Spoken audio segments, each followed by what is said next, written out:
এক গ্রামে দাদি ও বড় ভাইয়ের কাছে মধু নামের একটি ছেলে থাকত। ছেলেটির বাবা মা মারা গেলে বড় ভাই ও দাদির কাছে থাকত। ছেলেটিকে কেউই দেখতে পারত না, তাই ছেলেটির সাথে ঘটে যাওয়া একটি ঘটনা। আমাকে ডেকেছেন দাদি? আপনি কিছু বলবেন আমাকে? আমি খবর পেয়ে আপনার কাছে আসলাম।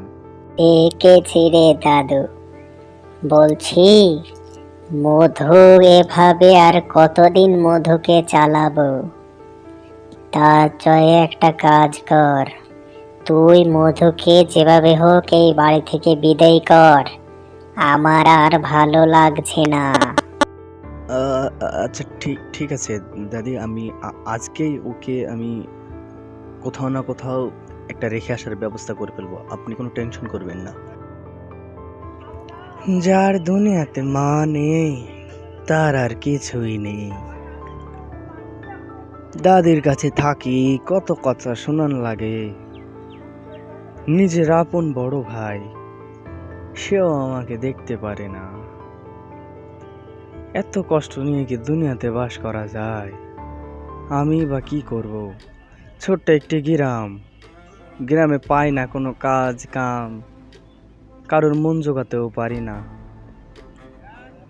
একদম ভালো লাগে না কিছু।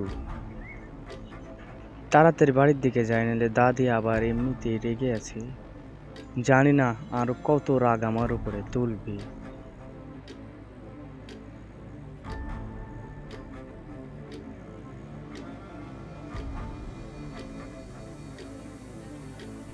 ও এলো এলো, লাট সাহেবটি বাড়িতে এলো। এতক্ষণ পরে তোর বাড়িতে আসা লাগে? আর কদিন এভাবে জ্বালাবি? আর কদিন বসে বসে খাবি? কতজনা তো মরে যায় কত কিভাবে, তোকে কেন দেখতে পাই না? তুই একটু মরে যেতে পারিস না? যা যা, ওখানে ভাত করা আছে, তাড়াতাড়ি খেয়ে নে, যা। ও, তুই এসেছিস? শোন তাহলে, আগামীকালকে তোকে নিয়ে আমি একটা ব্যবসায় নিয়ে যাব। দূরে এক শহরে তোর জন্য একটা কাজ ঠিক করেছি, সেখানে নিয়ে যাব, সেখানে কাজ করবি। যা, রেডি হয়ে থাকিস। পরের দিন সকালে মধু তার ঘরের বারান্দায় বসে বসে একা একাই ভাবছিল সে কিভাবে দূরে যেয়ে থাকবে, কেমন বা মানুষের কাছেই পড়বে, সে কি ঠিক করে কাজ করতে পারবে? তারপর ভাবতে ভাবতে ভাবলো, এর থেকে দূরে কাজ করাই ভালো। হয়তো কিছু কষ্ট হবে, তাও তো কিছু টাকা উপার্জন হবে। যাতে করে এভাবে মুখ শোনার থেকে দূরে থাকাটাই ভালো। মধু মনে মনে বলতে লাগলো, আল্লাহ, আমার যেন একটা ভালো কাজ হয়, আমি যেন অনেক বড় কিছু করতে পারি, আর কাজ করে অনেক টাকা পেয়ে আমি আমার বড় ভাই, দাদি সকলকে নিয়ে এই গ্রামে সুন্দরভাবে জীবনযাপন করব। তারপর তার ভাই এসে তাকে নিয়ে গেল শহরের উদ্দেশ্যে। এরপর নদীর ধারের ঘন একটা জঙ্গলের ভিতরে নিয়ে এসে তার বড় ভাই তাকে বলল, তুই কিছুক্ষণ এখানে দাঁড়িয়ে থাক, আমি একটু আসছি, একটু খাবারের ব্যবস্থা করে আসি। তাই বলে তার বড় ভাই তাকে সেই জঙ্গলের মাঝখানে রেখে কোথায় যে চলে গেল আর কোনো খোঁজ নেই। এদিকে মধু অপেক্ষা করতে করতে করতে করতে একটা সময় সেই জঙ্গলে ঘুমিয়ে পড়ল। আর কি তাহলে তার ভাই ফিরে আসবে না? এবার মধুর সব ব্যাপারটা পুরোই ক্লিয়ার হয়ে গেল। সে জানলো যে তাকে জঙ্গলে রেখে চলে গিয়েছে। যাক, ভালোই হয়েছে, এমন কষ্টে থাকার চেয়ে মরে যাওয়াই ভালো। তারপর মধু ওখানে বসে বসে ভাবছিল। এমন সময় একটি মাঝি রাতে নৌকা শেষ করে ওই দিক দিয়ে ঘরে ফিরছিল। মাঝিটি তাকে দেখে বলল, আরে, এত রাতে তুমি এখানে কি করছো? তারপর মধু মাঝিটিকে সব কিছু খুলে বলল যে তার বড় ভাই তাকে শহরে কাজ দেওয়ার নাম করে এই জঙ্গলে রেখে চলে গিয়েছে। তার যে আর আপন বলতে কেউ নেই, তার দুনিয়াতে তো মা বাবাই নেই। এই কথাগুলো শুনে সেই মাঝির অনেক দুঃখ হলো। মাঝিটি তাকে তার বাড়িতেই নিয়ে গেল, কারণ মাঝিরও তো কোনো ছেলে ছিল না। তারপর মাঝিটি বাড়িতে এসে তার বউকে বলল, কই গো, শুনছো? আমি না আজকে রাস্তায় একটি ছেলেকে কুড়িয়ে পেয়েছি। ছেলেটি খুবই অসহায়, তার বাবা মা কেউ নেই, বুঝেছো? তারপর মাঝি যখন তার বউকে সব কথাগুলো খুলে বলল, তখন তার বউ তো অনেক রেগে গেল। যতই হোক, অন্যের সন্তানকে কি আর নিজের সন্তানের মতো সবাই মেনে নিতে পারে? তারপর মাঝির বউ বলল, এমনিতেই আমাদের বাড়িতে ভাত জোটে না, তারপরে আবার আরেকটি ছেলে তুমি নিয়ে আসলে। হ্যাঁ, কত টাকা খরচ হয়ে গেল আমাদের চিকিৎসা করতে, তারপরে আমাদের এমনিতে দুবেলা দুমুঠো ভাত জোটে না। তারপর অনেক কষ্টে মাঝি তার বউকে রাজি করালো। অবশেষে তার বউ বলল, আচ্ছা ঠিক আছে, তুমি ছেলেটিকে নিয়ে এসো। তারপর মধুকে ভেতরে আসার জন্য মাঝি বলল। তারপর মধুর মুখ থেকে আরও একবার সব ঘটনাগুলো শুনল। শোনার পরে মাঝি তাকে তার বাসায় একটি জায়গা দিল আর বলল, আজ থেকে তুমি আমার বাড়ির ছেলের মতো থাকবে। আমাদের কোনো ছেলে পেলে নেই, তার জন্য তোমাকে আমরা লেখাপড়া শেখাবো। এ কথা শুনে মধু খুবই খুশি হলো।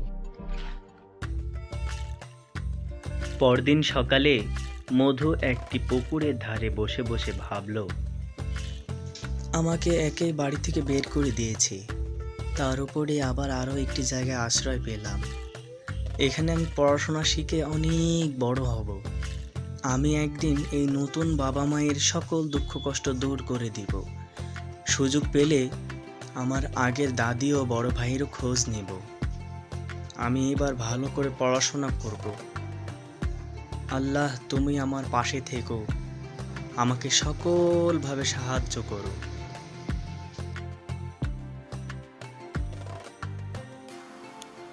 গতবার কুমড়োর থেকে এবছর ধানের আবাদটা খুব সুন্দর হয়েছে।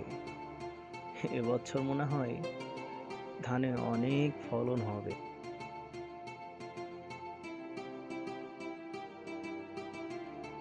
আরে রনি, কি ব্যাপার? কত বছর হয়ে গেল, টাকাগুলো কবে দিবে? কালকের মধ্যে যদি আমার সকল টাকাগুলো না দাও, তাহলে এই জমি, এই বাড়ি সব জায়গায় থেকে তোমাদের বের করে দিব, সাবধান করে দিলাম। এ কথা বলে গ্রামের জমিদার মশাইয়ের সাথে রনিরা অনেক টাকা ধার নিয়েছিল ব্যবসার জন্য। পরে জমিদার মশাই এসে দু কথা শুনিয়ে গেল। এখন রনি তো অনেক টেনশনে পড়ে গিয়েছে, কি করবে? আর এই জমিদার মশাই গ্রামের একমাত্রই সুদখোর। সে সুদের কারবার করে এত জমির মালিক হয়েছে, আর সে অন্যায়ভাবে গরিব মানুষদের উপর অত্যাচার করে। সে সবার মতোই রনিকেও অত্যাচার করে গেল। রনি মনের দুঃখে বাড়িতে চলে আসলো। এসে তার দাদিকে এসে বলল, দাদি, আজকে জমিদার মশাই এসেছিলেন আর বলেছেন কালকের মধ্যে যদি আমরা টাকাটা না দিই, তাহলে আমাদেরকে এই বাড়ি থেকে, ওই জমিতে সব কিছু থেকে আমাদের বের করে দেবে। আমাদের জমিটাও কেড়ে নেবে এবং এই বাড়িটাও কেড়ে নেবে। কি করতে যে সেইটা অতগুলো টাকা লোন করে ওর কাছ থেকে ধার নিয়ে আমরা ব্যবসাটায় লেগেছিলাম, আমাদের সব কিছুই লস হয়ে গেল। এখন আমরা কি করব? আমাদের কি তাহলে এই বাড়ি ছেড়ে চলে যেতে হবে? এই বয়সে এখন আমি কোথায় যাব? আর কি করব? কি কথা শোনালি, আমার তো কিছুই ভালো লাগছে না।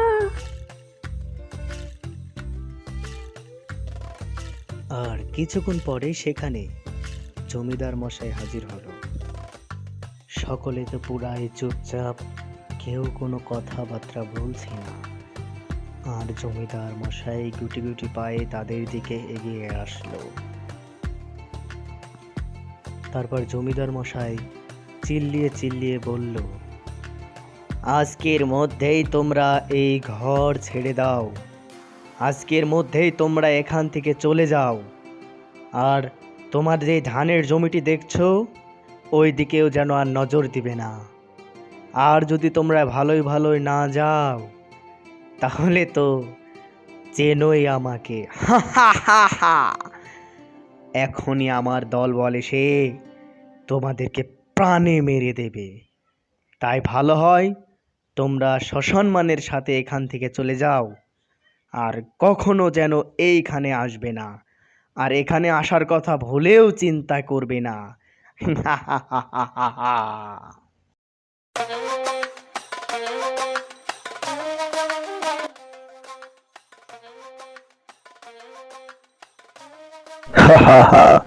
কে কাকে বাড়ি ছাড়া করবে মিস্টার বিনোদ মশাই? অনেক তো জমিদারি চাল খাটিয়ে সুদের উপরে টাকা লাগিয়ে অনেক কিছু উপার্জন করেছেন, দামি দামি গাড়ি কিনেছেন, বাড়ি করেছেন, না জানি কত সম্পত্তির মালিক হয়েছেন। এগুলো কি সবই আপনার প্রাপ্য? আপনি যে একজন সুদখোর সেটা সবাই জানে। তাই আপনার বিরুদ্ধে অভিযান আছে। সুদ খাওয়ার অপরাধে আপনাকে অ্যারেস্ট করা হবে। মিস্টার বিনোদ মশাই, হারাম জিনিসে কখনোই সুখ থাকে না। হারাম জিনিস একদিন আপনাকে বিপদের মুখে ঠেলে দেবেই। চলুন আমার সাথে। তারপর সেখানে যেই ঘটনাটি ঘটলো, অবশেষে সেই দাদিমা বলে উঠল, তুমি কে বাবা, আমাকে এত বড় বিপদের হাত থেকে বাঁচালে? তখন সেখানে পুলিশ ইন্সপেক্টর বলল, আমি তোমাদের নাতি মধু। তারপর সেটা শুনে সবাই তো অবাক। তারপর মধু সকল ঘটনাগুলো খুলে বলল এবং তাদেরকে শহরে নিয়ে যাওয়ার জন্য বলল। তারা তো লজ্জায় আর মুখ দেখানোর মতো পরিবেশ নেই, কারণ তারা তো মধুকে বাড়ি থেকে তাড়িয়ে দিয়েছিল। কিন্তু মধু তো তাদের তাড়ায়নি।